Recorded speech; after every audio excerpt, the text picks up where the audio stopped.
Husband cheats his wife. The cost of betrayal. The perfect facade. Evan and Lila Harper had what everyone in their small, idyllic town of Willow Creek called the perfect marriage. Married for 12 years, they were the couple others envied.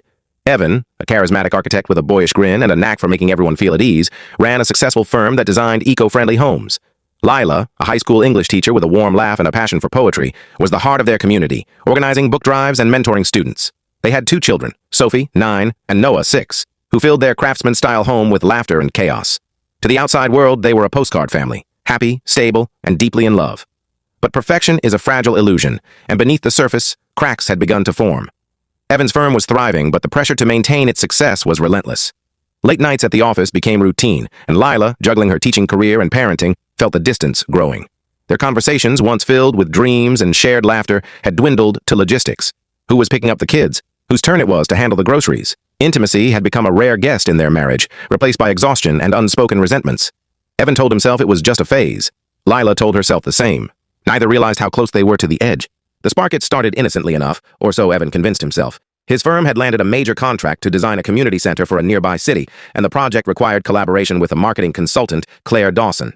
Claire was everything Lila wasn't: bold, unattached, and unapologetically ambitious. At 32, she carried herself with a confidence that bordered on magnetic, her sharp wit and designer heels a stark contrast to Lila's cardigans and sensible flats.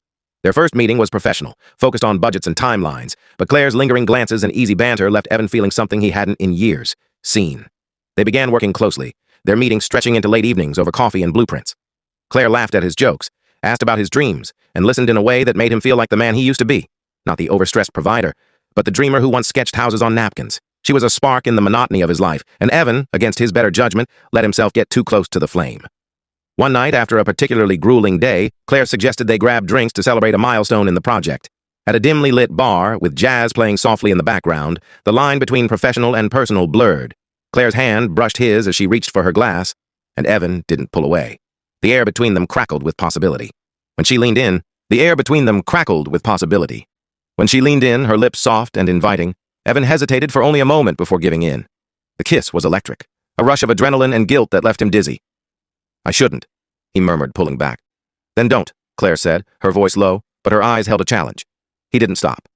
The double life. For the next 6 months, Evan lived a double life. By day, he was the devoted husband and father, helping Sophie with her science fair project and reading bedtime stories to Noah. By night, he was someone else entirely, someone who met Claire in hotel rooms and stole moments in empty offices. He told himself it was temporary, a lapse he could control. He loved Lila. He loved his kids. Claire was... For complete story, follow the given link below. Please like, subscribe, and share. Meesha's Quest Tales for